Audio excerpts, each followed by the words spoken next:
నమస్కారం కే న్యూస్ కి స్వాగతం హెడ్లైన్ చూద్దాం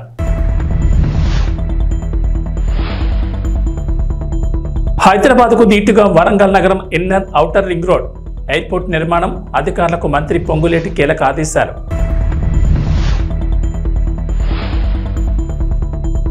ఏపీలో గ్రామ వార్డు సచివాలయాల ఉద్యోగులకు శుభవార్త యూనిఫామ్ కు సంబంధించి కీలక నిర్ణయం సర్క్యులర్ జారీ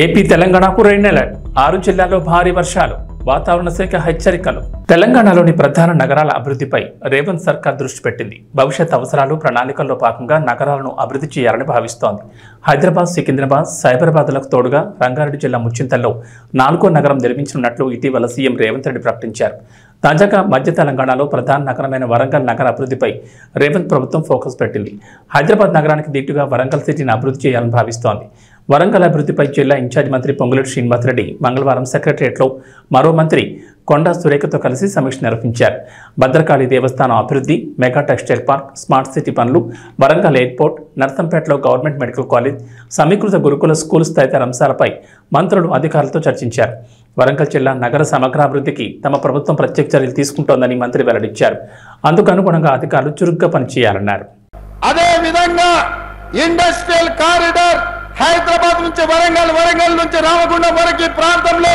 నేషనల్ హైవేస్ ఏవైతే ఉన్నాయో ఈ నేషనల్ హైవే ప్రాంతంలో ఇండస్ట్రియల్ కారిడార్ తీసుకొచ్చి పరిశ్రమలు నెలకొల్పి నిరుద్యోగ యువకులకు ఉపాధి ఉద్యోగ అవకాశాలు కల్పించే బాధ్యత మన ప్రభుత్వం తీసుకుంటుంది అదే విధంగా మా పద్మశాలి సోదరులు ఆనాడు రాజంజాయి మిల్లులలో పరిశ్రమలు రాణిస్తే అవి కాలగర్భంలో కలిసిపోయి అందుకే ఈరోజు ఈ వరంగల్ ప్రాంతంలో టెక్స్టైల్ పార్కును అభివృద్ధి చేసి ఆ పరిశ్రమను ముందుకు తీసుకెళ్లి మా పద్మశాలి సోదరులకు అండగా నిలబడి టెక్స్టైల్ పార్కును అంతర్జాతీయ స్థాయిలో అభివృద్ధి చేసే బాధ్యత కాంగ్రెస్ పార్టీ తీసుకుంటుంది ఇదే కాదు మిత్రులారా మిత్రుడు రాజేందర్ ఒక మాట చెప్పిండు అన్నా మీ మాట మీద మేము గెలిచినాం ఇవాళ ఈ వరంగల్ మొత్తం ఎక్కువ చిన్న సముద్రం లాగా మారిపోతుంది వానలు వస్తే నయం కాల్వ గురించి కాదు నేను చెప్పేది ఈ వరంగల్ పట్టణానికి 100% అండర్ గ్రౌండ్ డ్రైనేజ్ ఏర్పించే బాధ్యత వరంగల్ అంటే పేరుకే స్మార్ట్ సిటీ కాదు చూడడానికి చెప్పుకోవడానికి అంతర్జాతీయ స్థాయిలో పెట్టుబడులు వచ్చినప్పుడు ఒక అందమైన నగరంగా చారిత్రాత్మకమైన నగరంగా 1000 స్తంభాల గుడులతో పాటు కాకతీయ సామ్రాజ్యంలో నిర్మించిన గొప్ప గొప్ప చారిత్రాత్మకమైన కట్టడాలకు పేరు తెచ్చే విధంగా వన్నె వచ్చే విధంగా వరంగల్ పట్టణాన్ని అభివృద్ధి చేస్తాం ఇదే కాదు మీడియా మిత్రులారా నా మాటగా రాసుకోండి ఈ వరంగల్ పట్టణానికి హైదరాబాద్ నగరంలో ఉన్నట్టు ఔటర్ రింగ్ రోడ్డుతో పాటు అంతర్జాతీయ ఎయిర్పోర్ట్ ఎట్లయితే ఉందో మీకు కూడా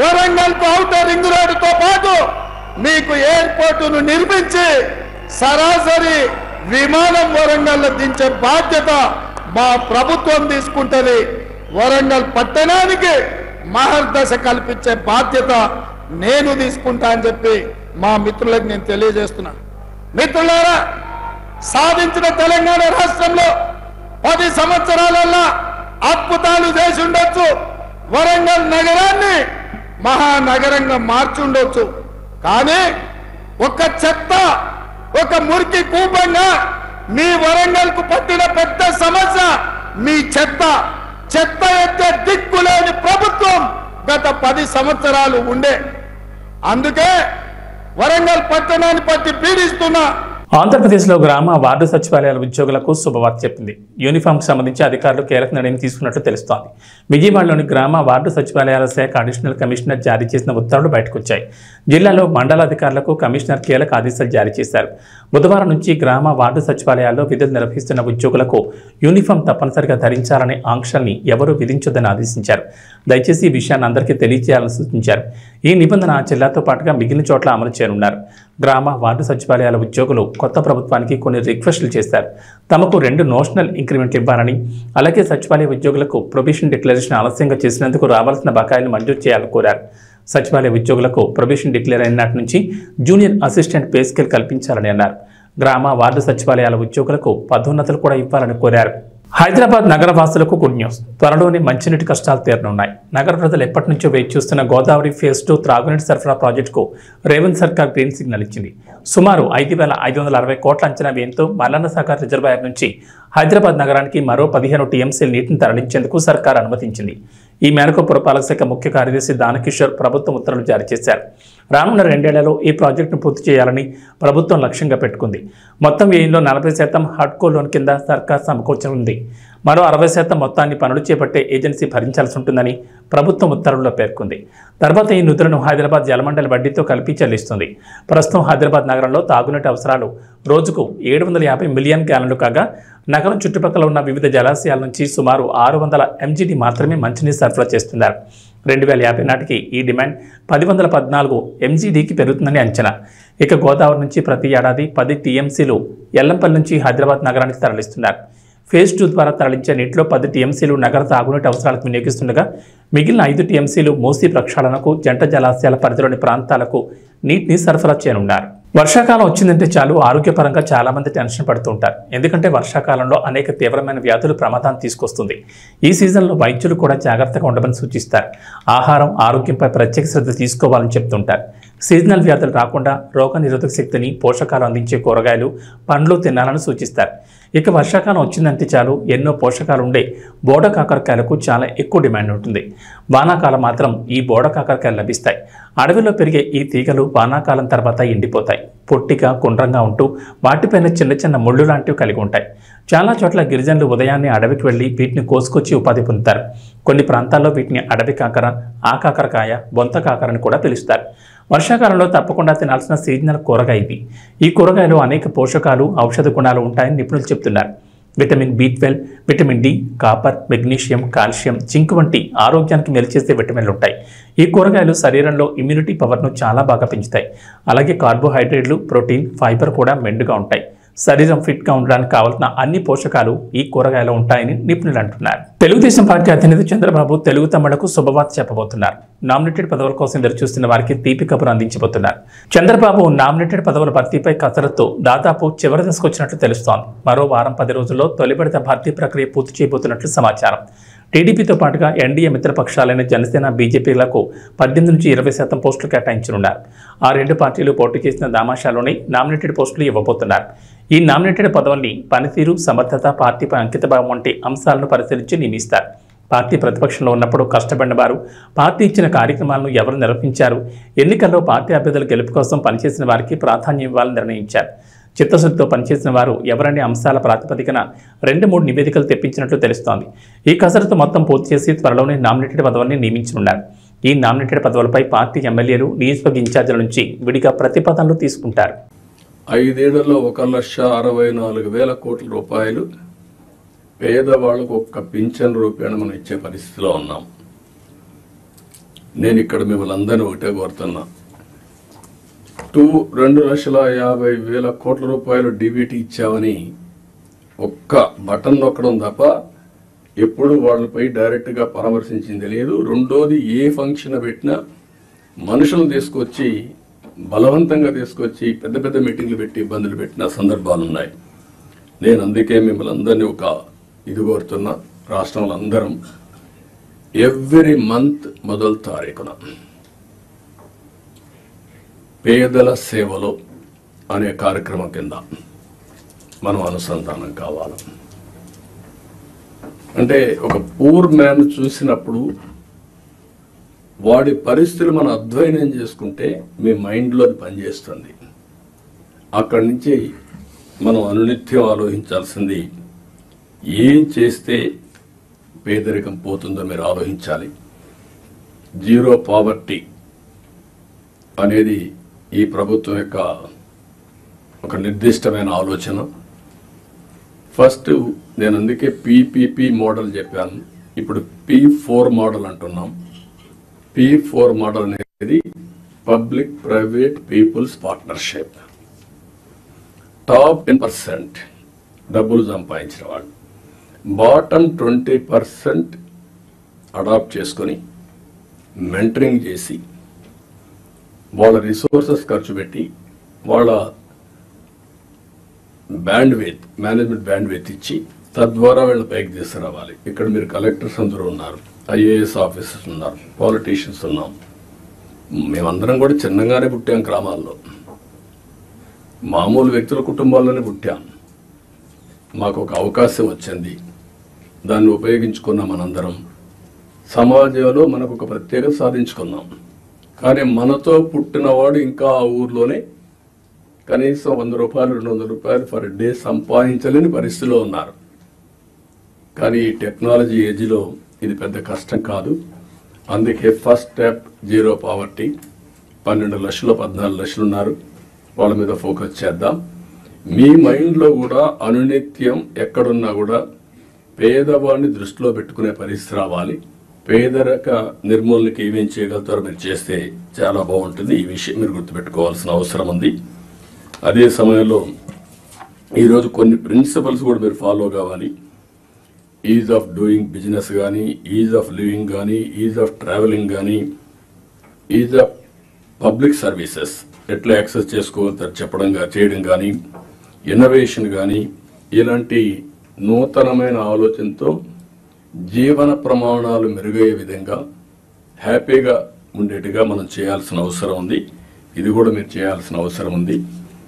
ప్రతి ఒక్క కలెక్టర్ కానీ, ఆఫీసర్లు కానీ ఈ గవర్నమెంట్లో మనం గుర్తుపెట్టుకోవాల్సిన empathy is very very important. నేను ముందే చెప్పాను, గంటల తరబడి మీటింగ్లు ఉండవని. పెట్టుకునే టైం మనం పెట్టుకుందాం, ఎట్లా చేయాలనో నిర్దేశిద్దాం.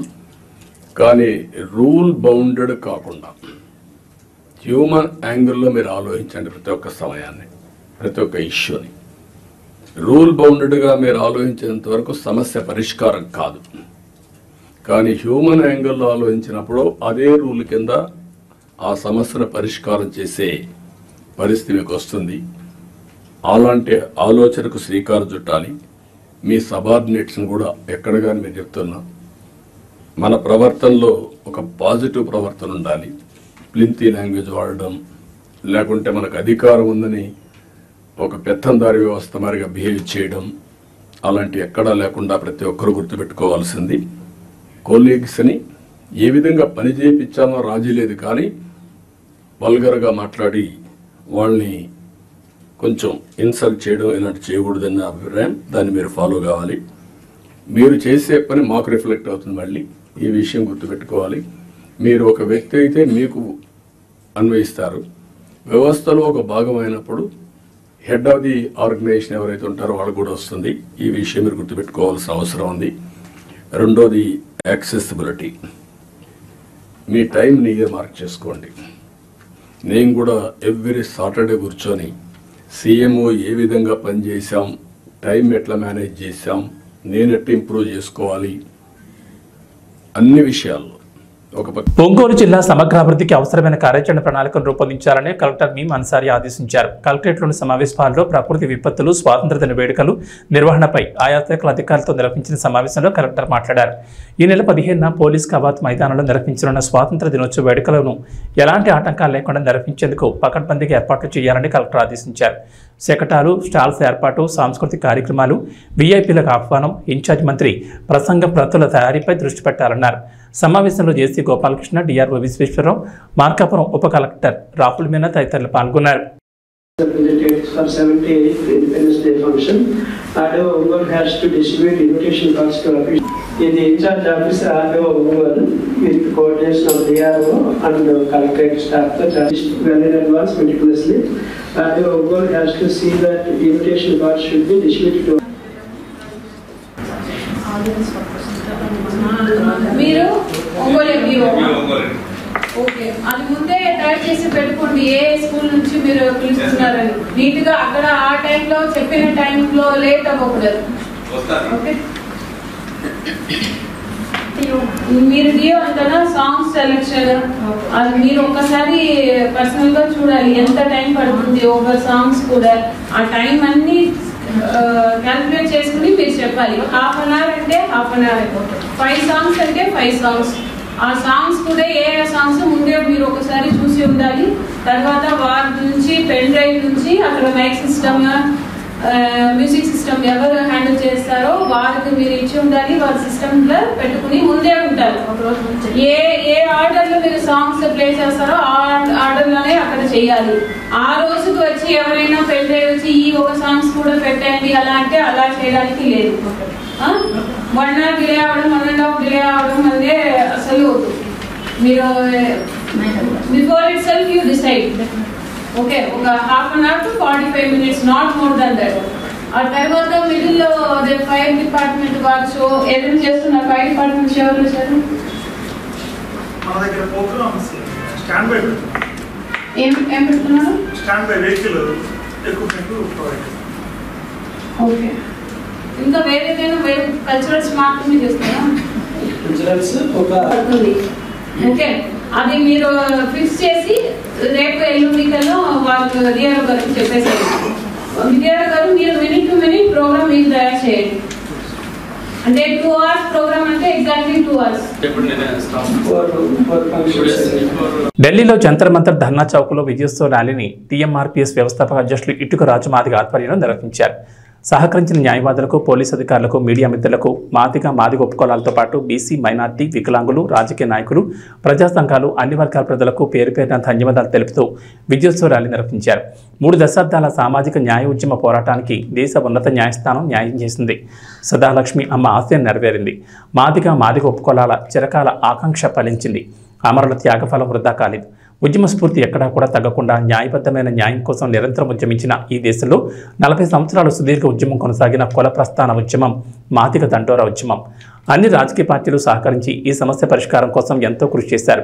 ఈ విజయోత్సవ ర్యాలీకి ముఖ్య అతిథిగా టీఎంఆర్పీఎస్ వ్యవస్థాపక అధ్యక్షులు ఇటుక రాజు మాదిగ, టీఎంఆర్పీఎస్ రాష్ట్ర అధ్యక్షులు సిరిసోనల్ల బాలరాజు మాదిగ, రాష్ట్ర గౌరవ అధ్యక్షులు బోయిపల్లి నరసింహుల మాదిగ, రాష్ట్ర ప్రధాన కార్యదర్శులు భాషా పొంగు సత్యం మాదిగ, సింగ పాగా జంగయ్య మాదిగ, రాష్ట్ర ఉపాధ్యక్షులు గండి బాలరాజు మాదిగ, రాష్ట్ర కార్యదర్శి జోగు రామస్వామి మాదిగ, టీఎంఆర్పీఎస్ నాయకులు జంగార రవికత్తి ఉపేందర్, దుర్గయ్య, కనకం రవి, లచ్చయ్య తదితరులు పాల్గొన్నారు. मेरा नाम इटका राजू मादिगा है। तेलंगाना एमआरपीएस फाउंडर प्रेसिडेंट हूँ मैं। आज दिल्ली में जंतर मंतर पे एक शुभवार्ता है, एक शुभवार्ता लेके आए हम लोग। अगस्त 1 तारीख को सुप्रीम कोर्ट में चुंड्रू बोल के नेतृत्व में 7 जजों का जजमेंट आया। 6 जज ने हमारा को जजमेंट हमारा फेवर में दिए। ये जजमेंट एबीसीडी कैटेगराइजेशन स्टेट्स पूरा कर ले सकते बोल के हमारा जजमेंट दिए बोल के हम लोग ये इधर जंतर मंतर पे आज मिठाई बांटने के लिए आए हुए।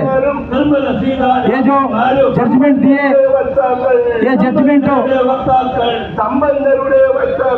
2004 में हमारा रिजर्वेशन चल रहा था। 2004 में ईवी चेन्नैया एक पिटीशन डाल के वो पिटीशन से हमारा जो रिजर्वेशन वो हमारा स्टेट में एपी स्टेट में हमारा रिजर्वेशन हम लोग बांट रहे, एबीसीडी कैटेगराइजेशन कर लेके हम लोग हमारा जो बच्चे और एजुकेशन में और जॉब्स में आगे बढ़ रहे थे। तो ईवी चेन्नैया एक पिटीशन डाल के हमारा जजमेंट को उन्हें खत्म कर दिया। तो 2004 से लेके अभी सुप्रीम कोर्ट में एक केस चल रहा था। वो केस में फिर पंजाब और हरियाणा वहाँ पे भी एबीसीडी कैटेगराइजेशन चल रहा था, उसको भी वो 2 स्टेट में भी इसको खत्म कर दिए। 2004 से लेके 2020 तक 16 साल तक सुप्रीम कोर्ट में हमारा केस चला। 2020 में अनिल मिश्रा उनका टीम 5 जने का नीचे का बेंच वो हमारा फेवर में एबीसीडी कैटेगराइजेशन स्टेट्स कर ले सकते, इसको कोई तकलीफ नहीं है।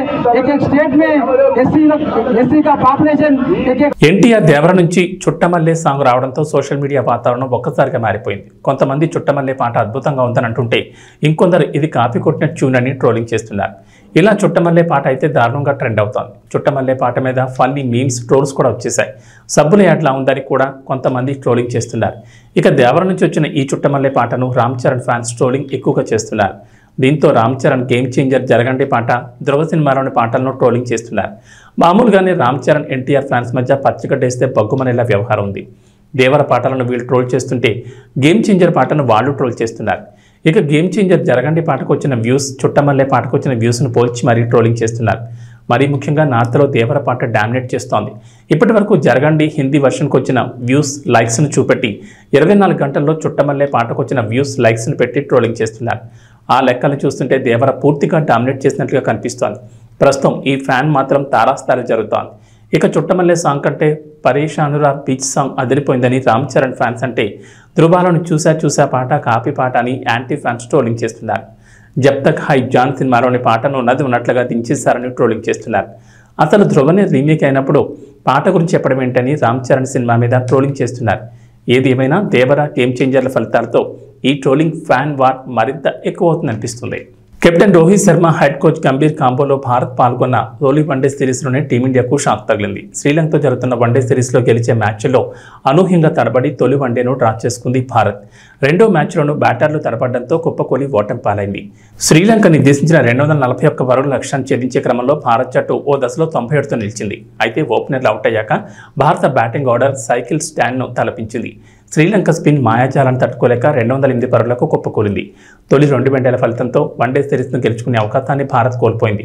ప్రస్తుతం 2 మ్యాచ్లు ముగిసేసరికి సిరీస్లో శ్రీలంక 1-0తో ఆధిక్యంలో ఉంది.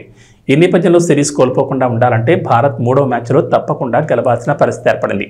బుధవారం జరగనున్న ఈ మ్యాచ్లో భారత్ గెలిస్తే సిరీస్ 1-1తో సమవుతుంది. లేని పక్షంలో సిరీస్పై ఆశలు వదులుకోవాల్సిందే. ఇక వాతావరణ విషయానికి వస్తే తెలంగాణకు హైదరాబాద్ వాతావరణ కేంద్రం అధికారులు రెయిన్ అలర్ట్ జారీ చేశారు. రాష్ట్రంలో ఇవాళ భారీ వర్షాలు కురుస్తాయన్నారు. నైరుతి రుతుపవనాలు యాక్టివ్గా ఉండడం, అల్పపీడన ప్రభావంతో పలు జిల్లాల్లో భారీ వర్షాలకు ఛాన్స్ ఉన్నట్లు చెప్పారు. ప్రధానంగా మంచిర్యాల, మహబూబాబాద్, వరంగల్, ఆదిలాబాద్, కొమరంభీం, హనుమకొండ జిల్లాల్లో భారీ వర్షాలు కురిసే అవకాశం ఉన్నట్లు తెలిపింది. ఈ మేరకు ఆయా జిల్లాలకు ఎల్లో అలర్ట్ జారీ చేసింది. మిగిలిన జిల్లాలో ఓ మోస్తరు వర్షాలు కురుస్తాయని చెప్పారు. ఇక హైదరాబాద్లో వాతావరణం పొడిగా ఉంటుందన్నారు. ఉదయం వేళలో ఆకాశం మేఘావృతమై ఉంటుందని, సాయంత్రానికి వర్షం కురిసే ఛాన్స్ ఉందని చెప్పారు. వర్షాలకు తోడు బలమైన ఈదురుగాలులు వీచే అవకాశం ఉందని చెప్పారు. అటు ఆంధ్రప్రదేశ్లో కూడా వర్షాలు కురుస్తాయంటోంది వాతావరణ శాఖ.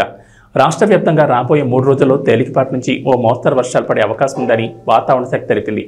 ఉత్తర కోస్తాలో కొన్ని చోట్ల ఇవాళ భారీ వర్షాలకు అవకాశం ఉందన్నారు అధికారులు. శ్రీకాకుళం, విజయనగరం, అల్లూరు సీతారామరాజు, పార్వతీపురం మన్యం, కృష్ణా, బాపట్ల తదితర జిల్లాల్లో భారీ వర్షాలకు అవకాశం ఉందంటున్నారు. అలాగే గంటకు 30 నుంచి 40 కిలోమీటర్ల వేగంతో గాలులు వీస్తాయని, ప్రజలు అప్రమత్తంగా ఉండాలని వాతావరణ శాఖ సూచించింది. రైతులు, మత్స్యకారులు అప్రమత్తంగా ఉండాలని సూచించారు అధికారులు. ఇవాళ కోనసీమ, తూర్పుగోదావరి, పశ్చిమ గోదావరి, ఏలూరు, ఎన్టీఆర్, గుంటూరు, చిత్తూరు, తిరుపతి, కర్నూలు, నంద్యాల, అనంతపురం, శ్రీ సత్యసాయి, కడప, అన్నమయ్య జిల్లాల్లో అక్కడక్కడ పిడుగులతో కూడిన తేలికపాటి నుంచి మోస్తరు వర్షాలు కురిసే అవకాశం ఉంది. అలాగే మంగళవారం శ్రీకాకుళం, విజయనగరం, పార్వతీపురం మన్యం, తిరుపతి, నంద్యాల, కర్నూలు, కడప తదితర జిల్లాల్లో తేలికపాటి నుంచి మోస్తరు వర్షాలు పడ్డాయి. అత్యధికంగా శ్రీకాకుళం జిల్లా ఆముదాల వలసలో 55.75 మిల్లీమీటర్ల వర్షపాతం నమోదైందని అధికారులు తెలిపారు. ఏబీ బులెటిన్ విశేషాలు. నమస్కారం.